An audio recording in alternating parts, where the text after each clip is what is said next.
Ryan's guest today is Anna Santos. Anna is a PhD student in neuroscience at Carleton University with a passion for understanding how mental health is affected by the interaction between gut microbes and nutrition.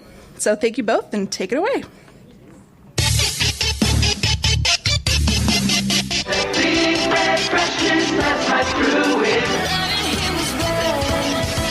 You take the red pill, you stay in Wonderland, and I show you how deep the rabbit hole goes.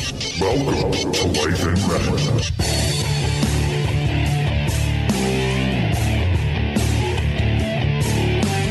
All right, here we go. Ottawa Podcast Festival. Welcome to Life in Red. Thank you for the ones stick around here. So, this is the part where I'd introduce my guest and tell you the episode, but because this is a special live episode, we'll forego that. And you already know who my guest is. So, thank you, Anna, for joining me. I really appreciate it. Thanks for having me, Ryan. Unlike some other podcasts here, they have teams and everyone's comfortable with each other. But since it's a guest-centered podcast, I had to go out and find you and solicit for people, and you answered me on Twitter. So I'm very gracious for you joining me because I think what we're going to be talking about is very beneficial to those who are listening and in the audience for sure. So, as I said, you are a PhD student in neuroscience. Yes. So I think we all want to know, how many years of school is that? Too many. Yeah. Yeah. So the reason I wanted to, for some context, for people who do not know me or listen to the show, I speak about mental health and I share my own journey and experience, and I talk to kids and workplace, adults and stuff like that. So to me, I wanted to give a little bit of variety to today to share something that I think, again, would be beneficial to you all. So we're going to be talking about gut microbiome and a whole bunch of things that encompass that. So I'm sure a lot of people here are kind of wondering, what is gut microbiome? Yeah.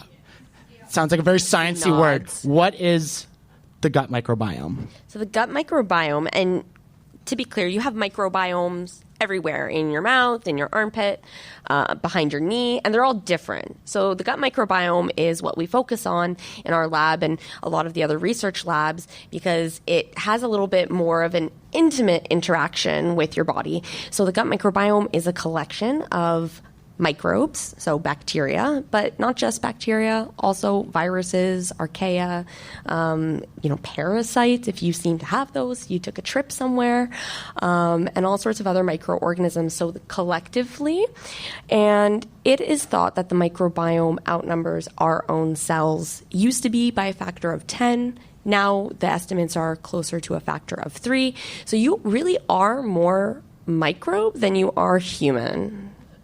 Yeah, we're more bacteria. And this is where the joke I wanted to kick it all off with. So there's a theory. I'm not saying it's a right theory, but there's a theory that we as humans are just vessels for the bacteria in our body, and the consciousness of our mind is actually just bacteria.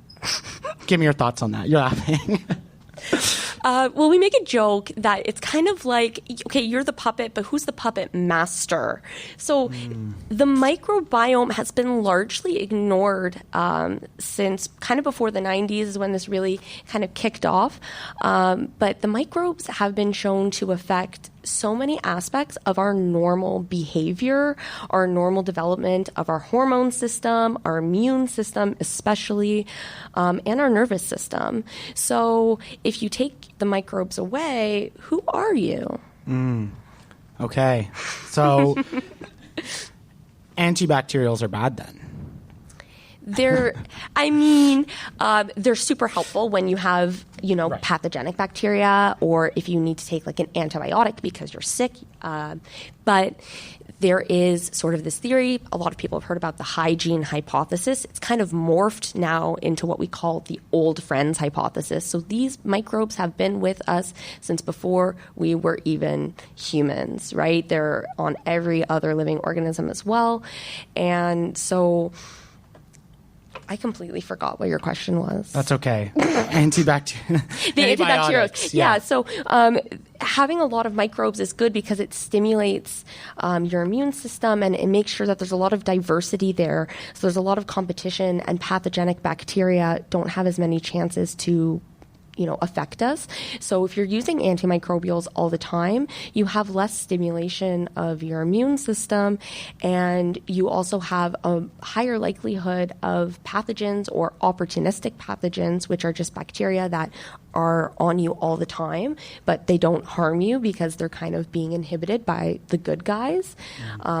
So, it's a tough say. Don't go eat dirt. Oh, that's supposed to that's what you're supposed to do as a kid. You're supposed to go out and play and eat dirt, not wash your hands to get dirty. That's an old wives' tale, I'm sure. But like to help stimulate all the things in your body and get your body used to kind of bad bacteria. Is that totally false? Did my mom lie to me? It's not bad bacteria though, right? There's a lot of good, especially in soil. There's a lot of good stuff. Just keep it on your hands. Wash your hands. That's also really important, especially if you've been on the OC Transpo buses. But bacteria are your friends. They can also be your foe, but for the most part, they're your friends. Okay. Again, the main reason and part of your study at school in your PhD is how it relates to kind of mental health and also the effects of kind of mental health on your so I guess the correlation, am I kind of getting that right, between your microbiome and your mental health? Yeah. So what type of things do you research and study in the lab? So my PhD project does look at the microbiome and mental health, specifically people with generalized anxiety disorder, but many of them are comorbid with major depression as well.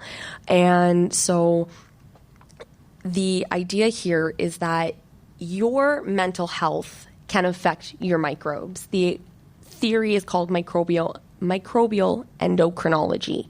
So endocrinology, like hormones, is signaling back and forth. So your microbes can signal to you, and you can signal to your microbes, specifically through things like stress hormones.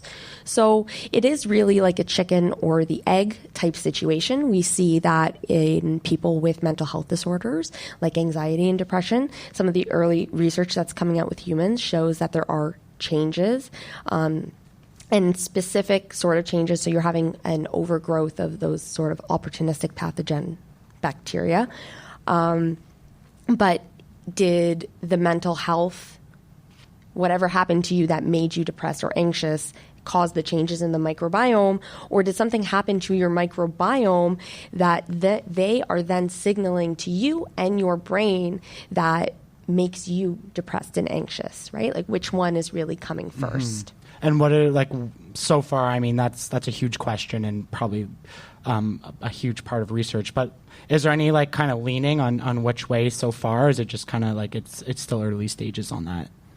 It is early stages. There's some really interesting research and findings that when you take the fecal microbiota from humans or from mice or rodents or whatever your experimental subject is, and you transfer that into a mouse or whatever your recipient is, the fecal microbiota themselves, the bacteria themselves, cause changes in the behavior of the recipient, meaning that the mice that receive the stress poops are acting like they're anxious or depressed.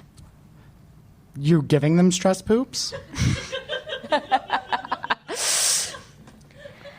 I mean, the lab work isn't glamorous. Oh, okay. So, all right, and I don't mean to make light of the subject, but a little humor is always good, especially when it comes to a serious subject. Do you feed them poop? Do you inject them with poop? Or are you just pissing them off until they poop? So in the case of it's called the fecal microbiota transplant. I know, but that's much more funny like this. Yeah. You actually have to gavage, which is you take the mouse and you take a syringe and you put the poop syringe in its mouth and it eats it, which is fine because, a lot of these studies are done on rats and mice and they actually eat poop already.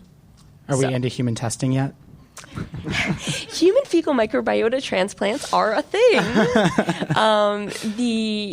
The research is still out. So it's used for C. diff, which is a type of bacterial infection. Okay.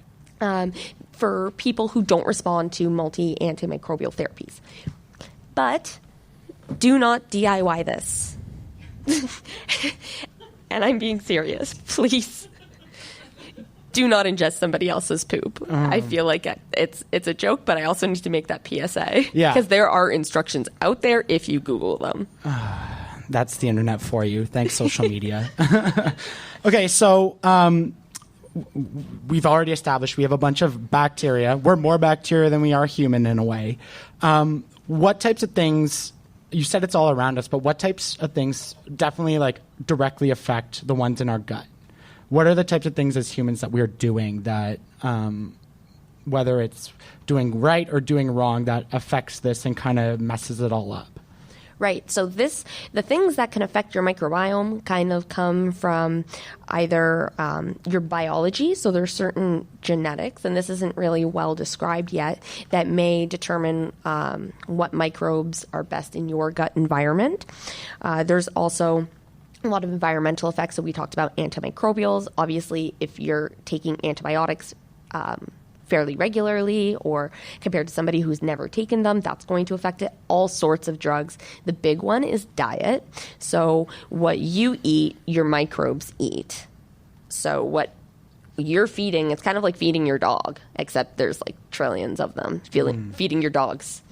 So the diet is a really big component of that. There's also, like I just mentioned, your stress. So if you have a large stress in your life, the bacteria may change. There's also things like if you have a pet, the people you live with also share your microbes with, which is kind of a gross fact if you really think about it too hard. So try not to do that. But anything that's pretty much in your environment has the potential to affect your gut microbiome. Just a lot of it hasn't been elucidated. And what the most important ones are has not been elucidated. But something that's really interesting is a lot of mental health drugs, antidepressants, antipsychotics, have also been shown to be antimicrobial. So they kill and change the bacteria. Interesting. So, I mean, I don't know if you know the answer to this, but right now, to get into a serious subject, is when we take a look at like kind of mass shooters in America, you know how it's kind of, I know, right? We're going to go right into this. Left field. But what part of the argument, right, is are guns good or guns bad? And you have that side of the argument. But the people who are saying it's not the guns, it's the people, a lot of them are saying they have a mental health disorder. So some of the argument put forth by some people, at least that I'm seeing, is these people, before they become shooters, they're on all sorts of, you know, like you said, antipsychotics, SSRIs, like Adderall, ADHD medication. So I'm wondering, and it's as I'm talking, it's probably mostly unfounded, but are people studying maybe that cause and effect relationship between that and maybe taking people to the most extreme level? Like, is that possible? Like the microbiome causing the aggression? So yeah, when we're putting it for, like, so you said how you put it in, it kind of affects it and destroys it. Could that be a possible correlation? Honestly, I have no idea. Yeah, aggression and the microbiome would be a really interesting behavioral component to study. It just hasn't been done yet. What kind of things are being studied right now outside of just you? So you're studying, you know, what you're studying, but what are the main areas that scientists are kind of studying with microbiome and trying to get to and find the answers for? So where we've kind of reached right now is we've made a bunch of associations. So we've shown that, you know, the microbiome is critical to our normal physiology, to our development across the lifestyle, and for how we process drugs, how we digest our food, all sorts of stuff like that. And also, there's a lot of emerging research about autoimmune disorders and the microbiome, cancer and the microbiome, although obviously I know much less about those. But really where the field is going is taking these cutting-edge technologies that were never available before and scaling up the sort of, or I guess, getting deeper into what is actually going on. So before, if they wanted to see what your microbiome was, they would do this in the 70s. They would take your poop and they would culture it, try to get the bacteria, although that was notoriously bad. a lot of the bacteria can't be cultured. And then they would just try to make associations from that. Now we sequence the genetics. So the next steps are to not just sequence the genetics, but know, so the genetics tell us who's there and in what relative amounts. We also want to know, what are they producing and at what rates are they producing? And then what are the individual components that then, have effects on whatever it is that you're actually studying. So yeah, I guess the field is going, where is there the blind spot for the microbiome? So where in all of these other health-related and behavior-related research fields could the microbiome have been a component this entire time that's just been completely ignored? Interesting. So that could go to, all those things, autism, ADHD. Yep. What about things like mood and obesity? Does that also play a factor into it? Like in obesity? Yeah, like the gut microbiome and your mood. Like if you eat something good or something bad, like that. I know those are two separate questions, so we can answer them one at a time. Yeah. But are those some other things that are kind of being affected by that, the microbiome? Yeah, so some of the first, like I already mentioned earlier, the fecal microbiota transplant, some of those first studies were actually done with obesity. So what they would do is they would take the feces of obese mice and put them into lean mice. And then they would also take the feces of not obese mice and put them into lean mice. And the mice that received the obese feces would also become fatter. So they would gain more weight. And so this is really pointing to the idea that the microbes are sort of mediating this association. And really, it makes sense because your microbes provide nutrients for you. They provide energy and calories from your food. So the microbes that are in the obese feces are probably more likely taking more calories from the food. They're more actually efficient because they're giving you more energy. But, you're trying to lose the 5 pounds because it's like summertime. You want to look good. Hot girl on the summer. beach. Exactly. Mm-hmm. Absolutely. That's not really working in your favor. And your second question? So with mood, how does it directly correlate with your mood, if you know? Yeah. So some of those studies where they looked at what happens when you take away the microbiota completely, does that change, quote unquote, the mood of research animals? Because you can't just ask a mouse how it's feeling, or you feeling pretty blue today, or anxious. Mm-hmm. We have to look at it through behavior. So a lot of the research now is looking at, can we give microbial therapies and see mood changes in humans? So the early research is pretty promising, but there's also a lot of conflicting studies. The study designs are sometimes poor, or, research subjects try their hardest to stick to study protocols, but we're all just humans, and, there's a lot of conflicting information there. Interesting. Yeah, you see that a lot with people who... I know so I had on a previous episode, Alexandra Sizem, who's a naturopath, and we were talking about elimination diets and how hard it is for people to do them and stick to them because it's such a change. Would that type of stuff be beneficial to what you're trying to study, like elimination diets, where if you're looking to see, okay, just for example, gluten, because that's the enemy right now. That wheat belly. Yeah. Is that playing a negative effect? Whereas does vegetables have a positive effect? Or are you sort of seeing that type of stuff? Is gluten as bad as they say that it is? I will not weigh in on gluten. Okay. But yeah, so a lot of the nutrition research is focusing around the microbiome. So there's kind of two different components to your question there. There's the whole psychology of eating, where it's if you're going to restrict yourself, all you're going to want to do is eat more of whatever it is you're denying yourself of. But in terms of supporting your microbiome, so that your microbiome could then turn around and support you, make your mood better, so you're more likely to make positive food choices, that kind of stuff. There's definitely some early research that's kind of supporting that, mostly in the fact that we don't know what a healthy microbiome is. We can't pinpoint what species are most beneficial, and that kind of stuff. But what we do know is that the more diverse your microbiome is, generally, the better off you are. So how do you make it diverse? Diverse foods, really. So I have, and I'm not sure if this is actually supported by the research, but I always think, you eat all these foods with preservatives, and preservatives are meant to inhibit or kill bacteria. So what could really be happening there when we're eating foods with a lot of preservatives? But yeah, your microbiome mostly feeds off of dietary fiber. So if you're eating lots of fruits and vegetables, literally the same dietary advice you would get from anyone telling you to eat healthy, which is eat a lot of like vegetables, different colors, eat the rainbow, whole grains, all different sources of fibers. Try to limit, a lot of those processed foods, that kind of stuff.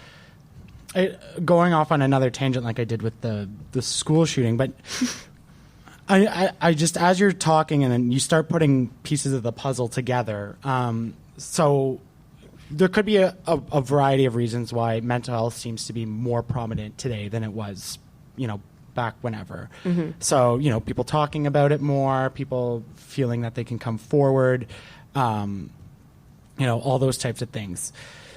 But as you're talking, we're talking about preservatives, and we all know that if we go into the grocery store and are looking at labels and seeing all the things that are being shoved into our food and we have no clue what it is, I know the research might not be there and possible, but again, just trying to put pieces of the puzzle together, could food, preservatives, and this gut microbiome start, is that playing a role in the rise in depression?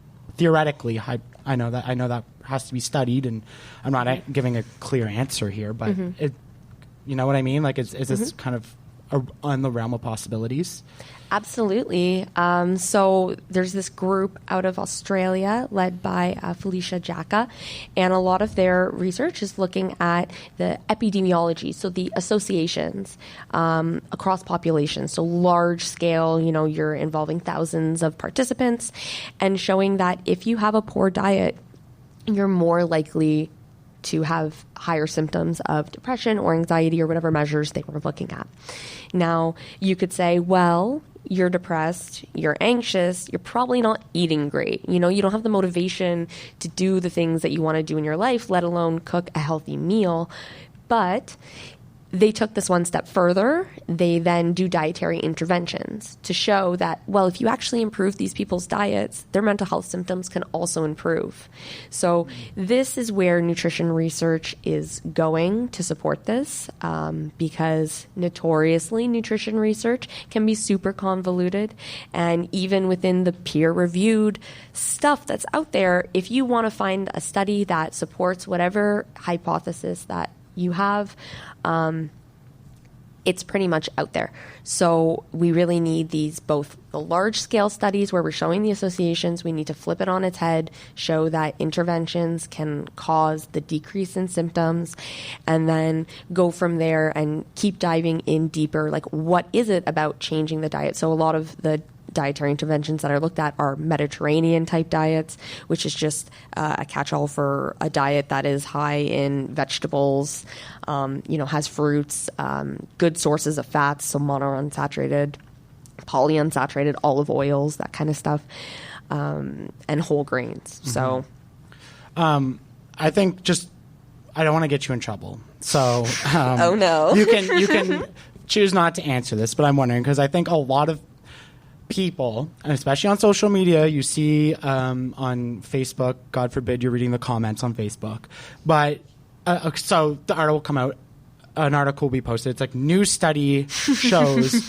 or suggests, and then it's like this headline claim, and then people are just like, bah! Like keyboard warning and everything. So I think a lot of people are skeptical when it comes to studies now, because so many different things. How do we know? So when we see a study get posted through the media or whatever, like, how do we know it's good? It's like a good study, or is there important things to note about about a study when you read it? Just coming from like a more clinical background than me, and you understand this stuff a whole lot better than me. Like, how can we sort kind of the bullshit and like the good things coming forward, because I also think the conspiracy theorist in me that big agriculture and big pharma put money into these studies to basically disprove things. So just trying to help people who are listening in the audience. How do we decipher what's good and what's not? Oh man, this is such a hard question. First of all, was it done in humans or is it a mouse? Because mice are not humans. So this is shocker, right? So if you see, these intervention studies being done in mice, it's a stepping stone for the science. It may not be translatable to you or the person who's reading it. The onus really comes back on the scientists, in my opinion, is we need to be really diligent about making sure that the implications of our studies are getting out there, that they're being reported on correctly. But, it's the clickbait era, so everyone wants these, catchy titles, even with research studies now, they're getting a little bit out of hand. There was 50 Shades of Microglia, which is a brain cell type. Sexy microbiome. Yeah, it was okay. But I'm sure the paper was great. But it's just that idea that people want to read stuff that it's cohesive and, they have a really clear takeaway from it. But the reality with research is more research is always warranted. So, there are places you can go. You're never going to get the answers to your question from one research study. And it's unfortunate that so many of the research studies are behind paywalls for that reason. Right. Because you're not going to pay $30 for one article. But, as the research becomes more, the ideas that we can take away will become clearer. And like I said, the onus really comes back on the scientists to make sure that we're communicating what is best practice, right? And just for normal, healthy living, not even in the context of having a disorder or disease. Right. You have a chapter in a book coming out soon. We have an undetermined date coming out, but it's called The Role of Nutrition During Aging, a Handbook for Nutritional Neuroscience. And your chapter is called... Do you remember it off the top of your head? I think butterflies in your stomach. Yeah, I highlighted it. There you go. How nutrition can influence anxiety in an aging population. I had to read that off the page. Tell me about that. What is that whole chapter about? So this chapter was specifically focusing on anxiety and not depression, which is less researched. But essentially, you kind of see with anxiety disorders two peaks. You see it in early life, so between kind of your teenage years to your early mid-20s, and then it kind of tapers down, and then it peaks again later on in life. And so we call this a bimodal distribution, and we want to know why.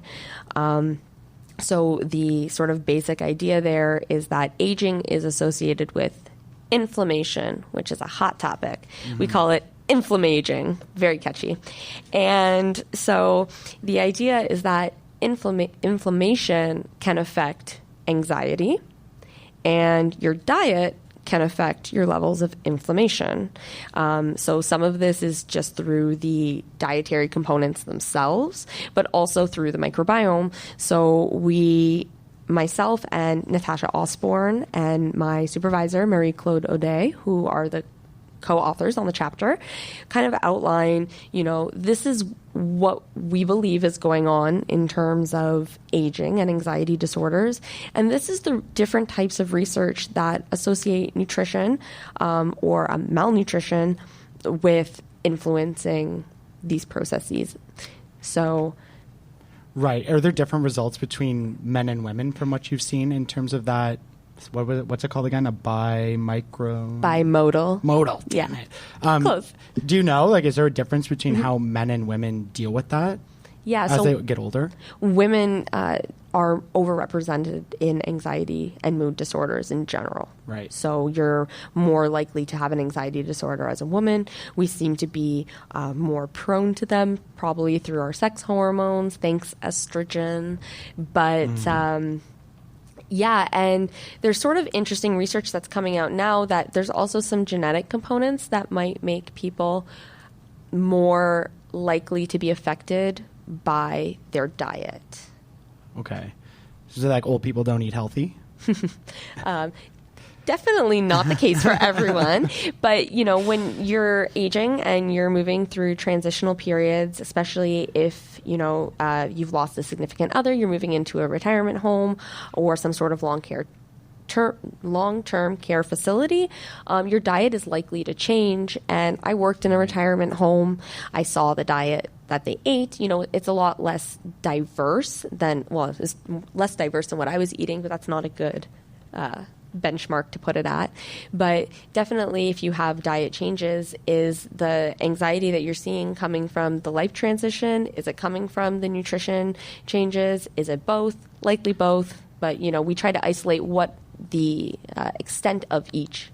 Right, because I would assume the life changes also kind of like plays a role in how that's affecting, and then how you're eating, right? Like they all kind of relate to each other. Are you familiar with the blue zones in the world? No, that's okay. I don't know if anyone else is. Blink. The blink, blue blink. zones. So it was a study. It was done. So the blue zones are these pockets in the world that basically the population who live in these zones live so much longer and healthier lives than they do the rest of the world. So somewhere in the Mediterranean, I know Japan had I can't remember them all off the top of my head, but this is what happens when you don't do prep and you just talk. But a big thing about these people living such long lives are things like, it's a very much agricultural society. So they're out farming their own food. It's organic and everything. And they all have a base of community that go into that. So now I'm wondering, those are just a few of the examples of why I encourage, if you're listening, to look it up, because it's truly fascinating. All those things. So eating organic food that you've grown yourself, working out in the field outside and in nature, kind of being away mostly from technology, having a good community, are all those things playing a role in their microbiome? Would that all kind of relates to it as well? I think absolutely.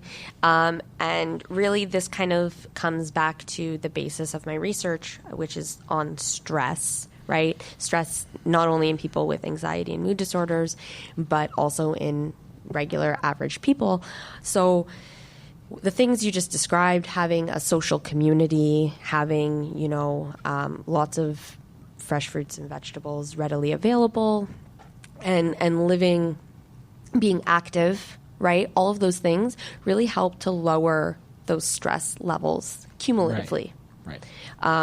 And just to jump back to something that we were talking about before, the elderly people who continue to eat diverse diets and continue to be active don't have the same inflammation and what we would quote as negative microbiome changes or less diverse microbiomes as those people who live in the long-term care homes and have the sort of preset diets. So those sort of things, living in those blue zones, could definitely support a more diverse microbiome. What's really interesting to me, and something that I'm looking at in my current study, is does the role of social support play a factor in altering our microbiomes as well? Yeah, that's an interesting thing, right? Because people who are depressed or anxious sometimes reserve themselves and isolate themselves from other people, where one of the best things you can do for depression and anxiety is be, maybe not so much as much anxiety, but depression for sure, is be around people that you love or love you, and just talk and share in it. It's one of those catch-22 things that sucks about it, because it actively takes you away from things that are good for you. Absolutely. And when you're around people, you're also sharing your microbes with them. Yeah, and that's get diverse microbes, we know, is super good. So when we're talking about that dip, again, I want to go back to that, because in one of my previous episodes, I read that men, specifically from 45 to 55, are the highest rates of suicide right now, specifically white men, 45 to 55. And just before this episode this morning, my friend texted me and let me know that her uncle, who was in that age range, just took their own life, which sucks. So I'm wondering, like, what can be done about that in terms of what we're already talking about here? Is it that is kind of a transition part for their lives? So when we're talking about old people, are we also seeing some of the same symptoms and things? And does this paint a broader picture for human life that we, regardless of our age and when we may show signs of it, is it important that, like, we still all rely on these same baselines as a whole? You're not understanding my question. That's okay. Let me explain it better.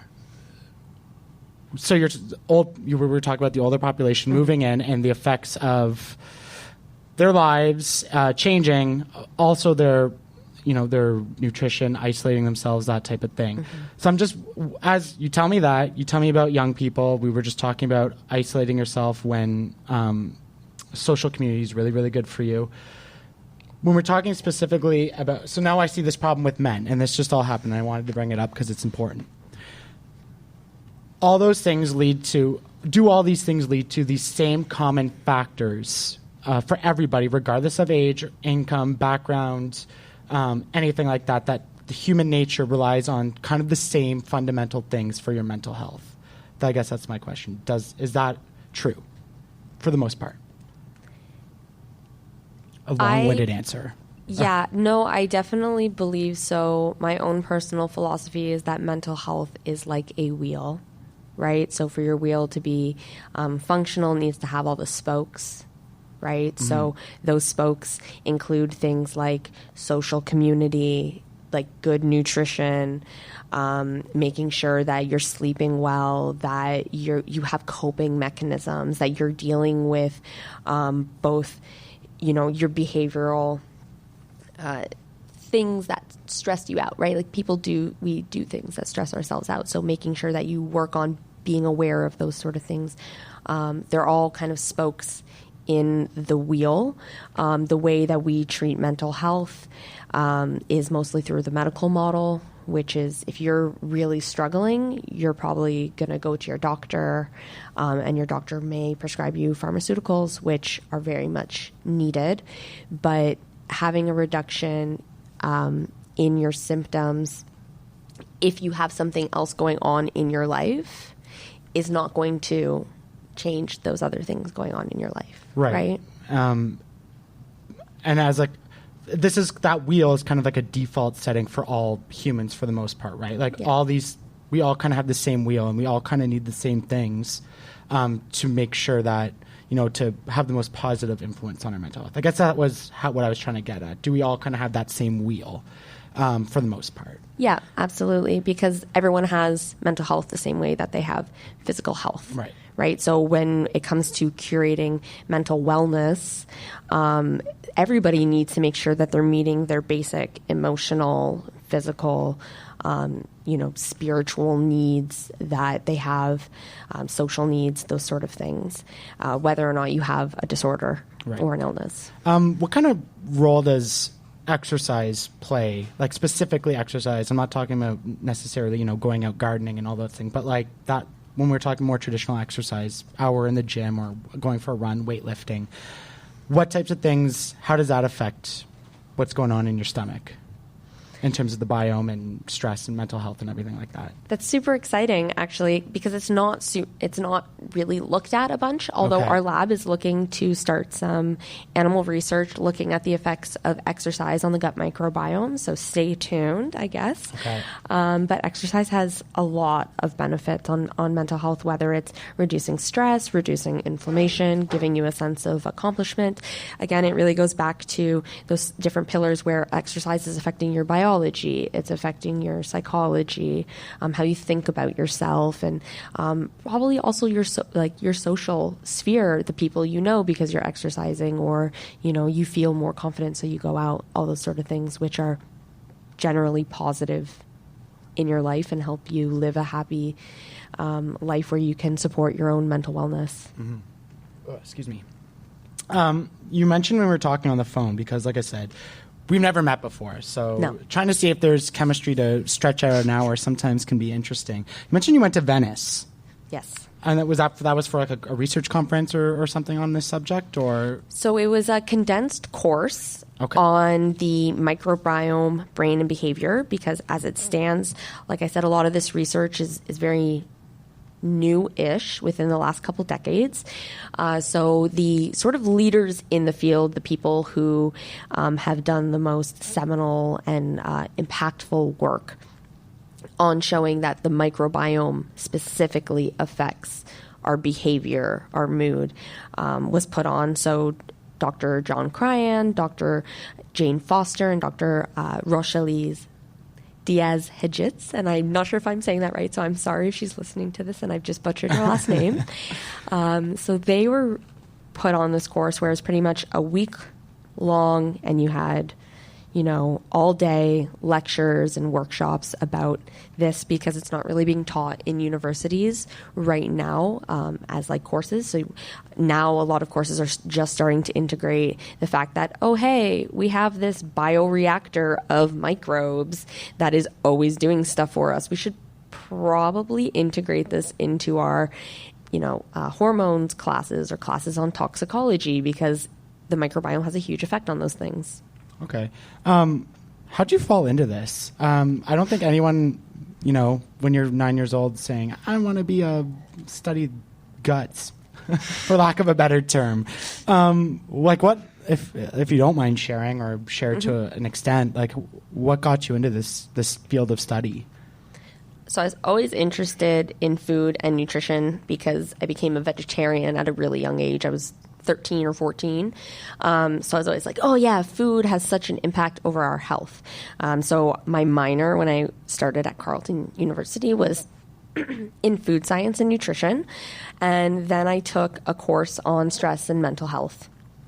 And I was like, oh wow, this is super cool. The professor who was teaching it had published a paper looking at the microbiome. I knew that the microbiome was sort of influenced with nutrition. And I was like, this is really interesting to me. I was also really struggling with my own anxiety and my own depression. So when I came to school, I thought that my anxiety was completely normal. I was like, oh yeah, I'm not sleeping because I'm a university student. Totally normal. I'm eating crazy because I'm a university student. Yeah. And then when I became depressed and I couldn't go to school anymore, I was like, I should probably see some help for this. And so that kind of started about 4 years ago, started on this journey of like really looking at my own mental health. And I had ended up in a lab. So Dr. Marie-Claude O'Day, so we're at both the Royal Ottawa University School of Nutrition.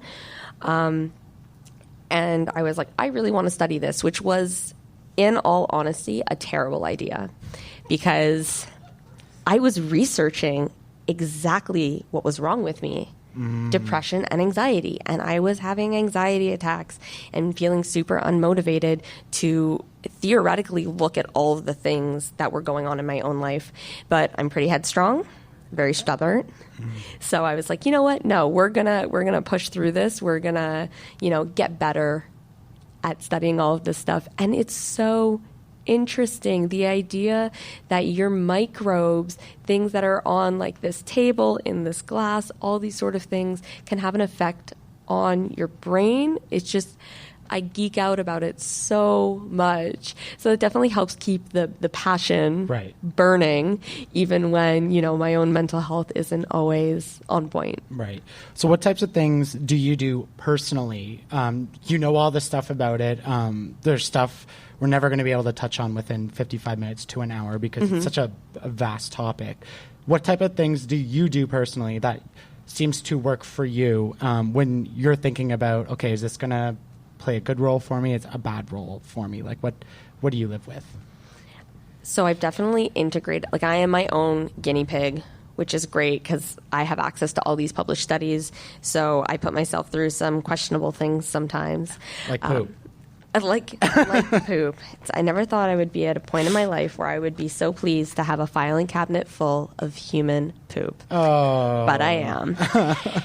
And so for me, it really started with nutrition. I was like, I had been one of those people where it's like, I'm going to try this diet, I'm going to try that diet, the low carb, the low fat, all these sort of things. And then when I realized, I can just eat for my microbiome, I was like, vegetables are the focus. If I can get, my full servings of vegetables every day, then I'm doing the right thing, and obviously limiting the processed food. Exercise is a big thing, although anybody out there who's ever struggled with depression knows that it's incredibly hard to exercise.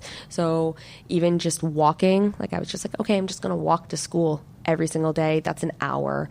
And then it bridged on to running and, doing yoga and trying to fit in a lot more exercise, strength training, that kind of stuff. I take a prebiotic fiber. So prebiotics are specifically fibers that we can't digest. They're only digested by the microbes. So I take that every morning in my coffee, which is great. I've also tried multiple probiotics, although both the quality of the probiotics that are on the market and also what strains are beneficial for what effects is still kind of being worked out, and they're expensive. So I don't always take them, but sometimes when I'm in a high stress situation, I do. And I do a lot of also psychobehavioral work, so working with mental health professionals. Cognitive behavioral therapy has been really transformative for me, and meditating. So I feel like I just listed off all the things that you would see in like 10 things to do for mental health wellness, but I do them, and they are beneficial. I mean, I'm sitting here with you right now, relatively calm, as opposed to having an anxiety attack in the bathroom beforehand. So that's a big change in my life.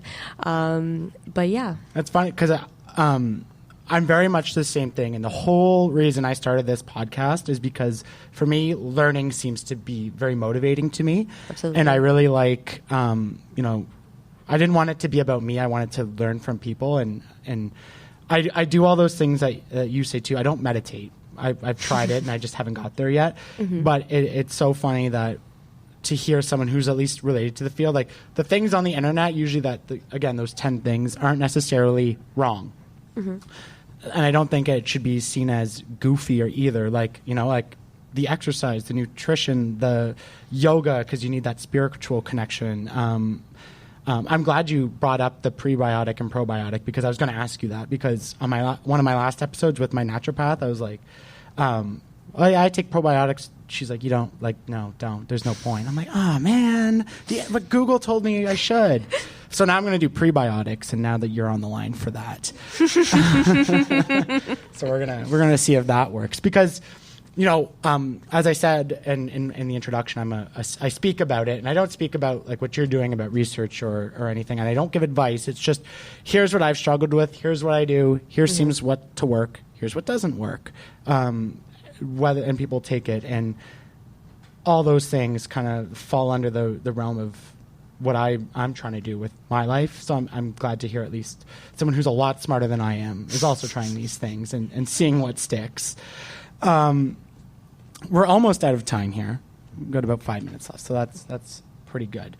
Where do you see the future? What do you see? Because right now I think everyone can agree we're probably the most anxious and depressed as a human species we've ever been. Talk about inflammation. That's a huge area of study that I know nothing about, and I would love to get into, but we don't really have the time. The stress, now we're learning all about this. Like, what is your hope? What is your goal? And where do you kind of see this field of study taking us? Will it solve the problems? Do we have a bright future? I know the world's going to end with climate change soon. Can you figure it out in time? You're up against the clock. What does the future hold? The future, and you hear this not just from microbiome researchers, but a lot of other fields, is personalized medicine. So it's kind of taking into account somebody's genetics, somebody's past history, the drugs they've taken, the experiences they've had, if they've experienced trauma, especially early on in life, and curating a treatment plan that works for people to reduce their specific symptoms, because two people could show up to you and they both say they have depression. One eats more, sleeps all day. The other person can't eat anything and hardly ever sleeps, and they're both considered to be major depression. So there's a lot of sort of umbrella terms with the diagnoses, and so the treatments are also kind of, okay, this is the hierarchy of what we're going to do to try to treat you. But if you came to a doctor and then they were like, oh, we're going to test your microbiome, we're going to take into account the fact that you have, this sort of genetic background or these sort of things, and then they could tailor their treatments towards you. Like I was saying earlier, there seems to be certain genetics that determine whether or not you're going to be more responsive to diet. So maybe some people would be like, yeah, you would highly benefit from changing your diet. This other person, they feel great whether they eat, or they feel the same whether they eat McDonald's or a salad. That to simplify that.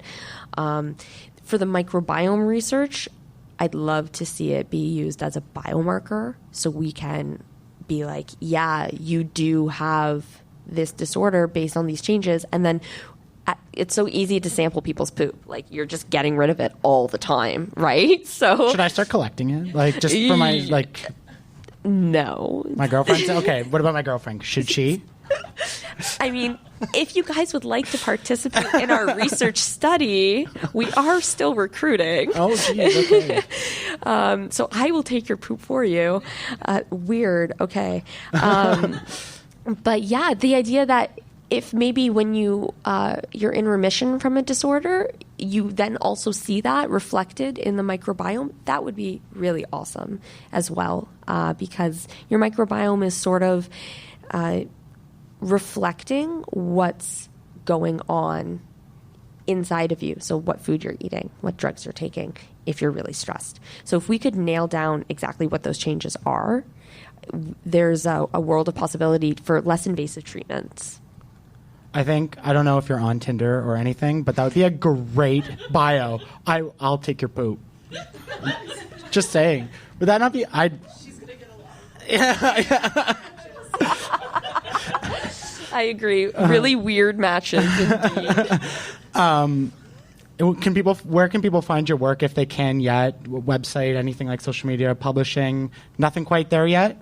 No, we're working on getting some stuff published. Like the book should be coming out soon. I think you'll be able to order it on Amazon.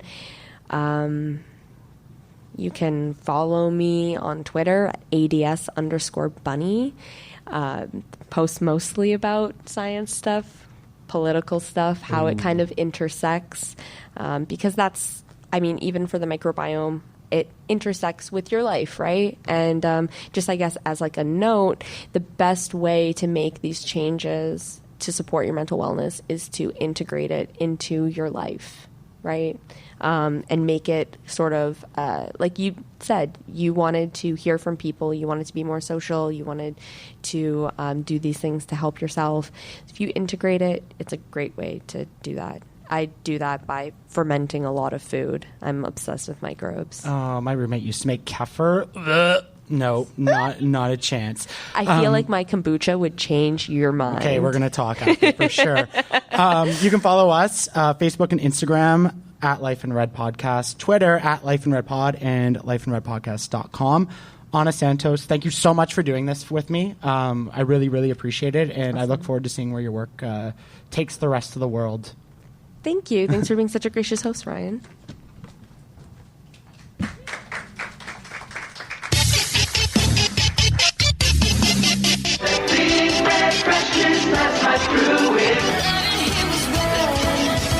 You take the red pill, you stay in Wonderland, and I show you how deep the rabbit hole goes. Yeah, for sure. So thank you very much to Ryan and Anna. Ryan gave you his social media contacts, so please do be sure that you subscribe to his show and follow him. We're now going to take about a half-hour break, so everyone who's here, the big giant crowd, rush out, get your dinner, and then come on back. We're going to be starting up again around 7:15ish, 7:20. If you do go out and grab some food, remember no drinks. You'll get your drinks here at the bar, and that's it. So again, thank you very much, and we look forward to seeing you this evening.